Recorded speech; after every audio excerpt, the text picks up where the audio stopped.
Se nas vésperas do ano novo somos tomados por aquela sensação de renovação e esperança, numa noite que deveria trazer apenas boas notícias e comemoração, em 1972 esse não foi o sentimento dos habitantes de Borgo Raju.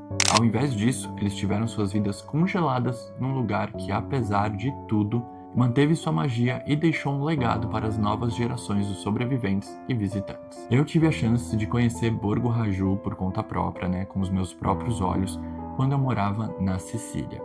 Eu fui a convite de uma família de amigos meus, inclusive um beijo, que eles tinham um carro e eles me convidaram para fazer esse passeio com eles. Eu topei, obviamente, e eu posso atestar que a vila é realmente assustadora, tá, gente?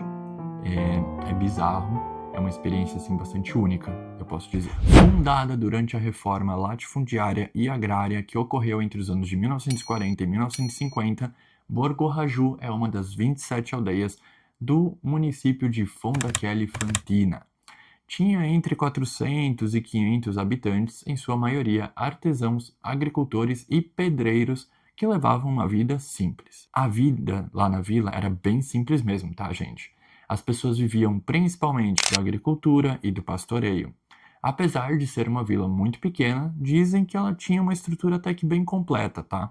Incluindo uma escola elementar, um correio, uma agência do Banco de Sicília, alfaiatarias, mercearias e até uma tabacaria. Porém, hoje ela não passa de ruínas silenciosas com uma história bastante triste por trás. No dia 31 de dezembro de 1972, sim, às vésperas do Ano Novo de 1973, Borgo Raju passou por uma tragédia que a transformou numa verdadeira cidade fantasma. Uma tempestade causou a enchente do riacho Fantina que inundou a área. A inundação levou parte da vila, incluindo muitas casas inteiras e uma família de 4 pessoas que não conseguiu escapar da água a tempo. Um altar em memória das vítimas existe até hoje nas ruínas, com fotos e homenagens. Imediatamente após essa tragédia, a vila foi completamente abandonada e a sua população se realocou em áreas próximas, incluindo Barcellona Pozzo di Gotto, Terme Vigliatore, Novara de Sicilia, Giardini Naxos e outros. Hoje a vila segue totalmente abandonada, com a natureza cada vez mais tomando conta e apagando os resquícios da intervenção humana e se tornando cada vez mais assustadora. É como um cenário de um filme de terror que atrai aí um público curioso, que serve não só para o turismo, mas também como palco de batalhas de airsoft,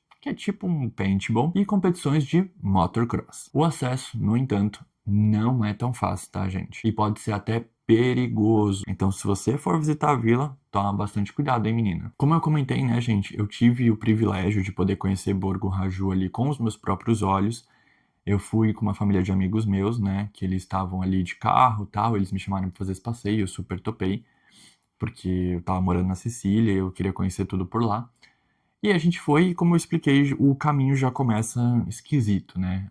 O carro do meu amigo era bem grande, e a estradinha, eu não sei se tem outro acesso à vila, tá? Mas o acesso que a gente pegou é uma estradinha super sinuosa. E assim, de um lado você tem um barrancão de pedra, que você não consegue, né? Você tem que tomar cuidado para não raspar o carro nas pedras ali.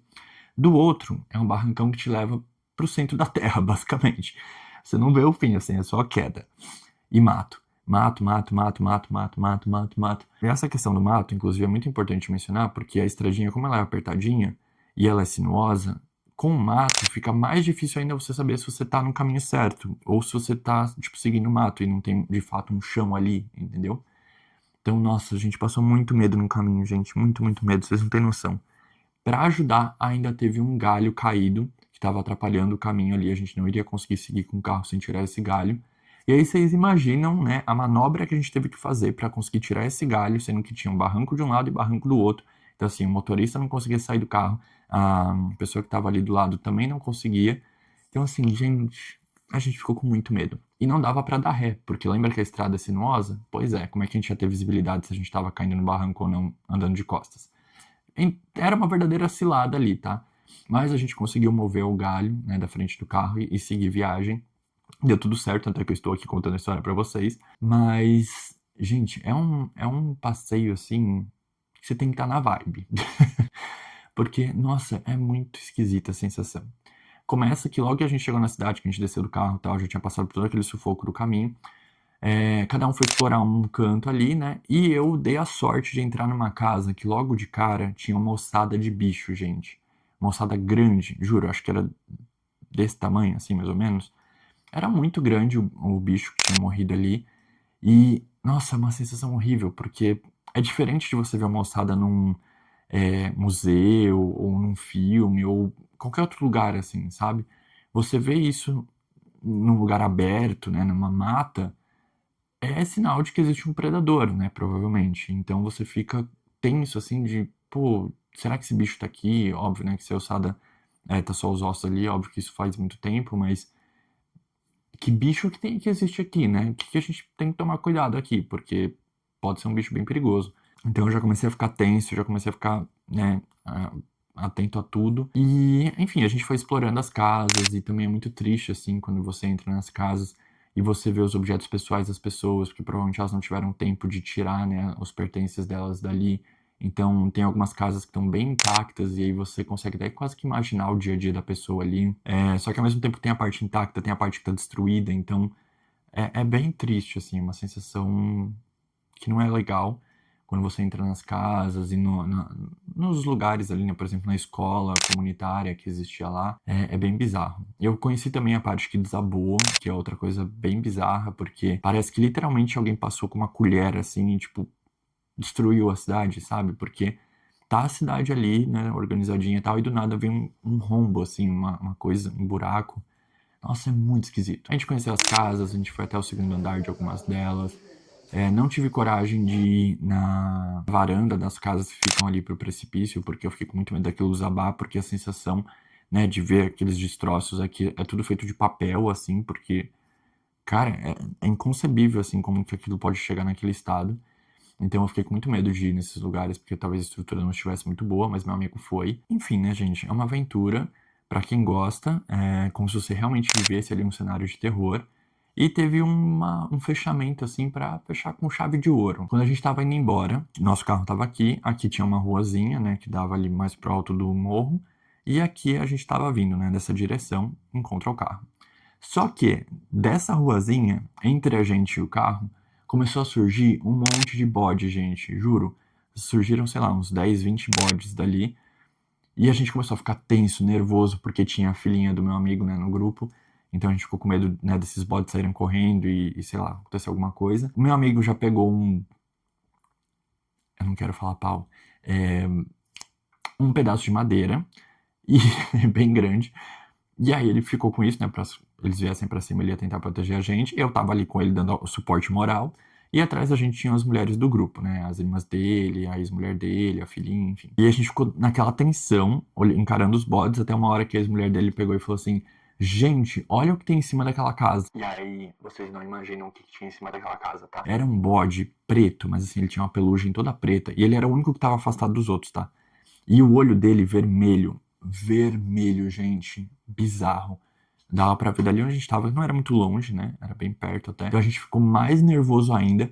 Só que, na hora que a ex-esposa do meu amigo falou isso, ele pegou e virou pra olhar pra ela. E lembra que ele tava com um pedaço de madeira gigante, né? E eu estava atrás dele dando suporte moral. O que que aconteceu?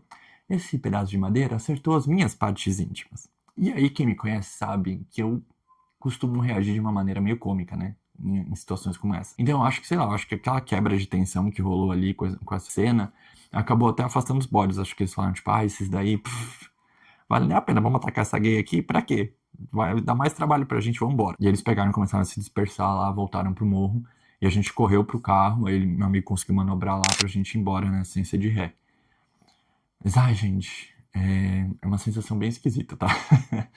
Então, assim, se você gosta, eu acho que vale a pena conhecer uma vez, porque não é, né, em qualquer lugar que a gente encontra uma cidade fantasma, mas vai preparado, assim, porque não é o melhor turismo, pelo menos não na minha visão. A vida é um sopro, a natureza é implacável, e o que nos conecta através do tempo são as nossas histórias e memórias. Se você gostou desse vídeo especial de Halloween, não esquece de deixar um curtir aqui embaixo e um comentário com o que você sentiu com essa história toda. Se inscreva no canal caso você não seja inscrito ainda e compartilhe esse vídeo para que mais pessoas conheçam a história de Borgo Raju. Eu vou ficando por aqui, mas toda sexta-feira tem episódio novo do podcast Por Aí Vai, tanto aqui no YouTube quanto lá no Spotify. Todo sábado, durante o mês de outubro, tem live temática, tá? E aos domingos tem vídeo novo. Eu sou Renato Crovella, você está no meu canal aqui no YouTube. Beijos, abraços e até a próxima. Tchau!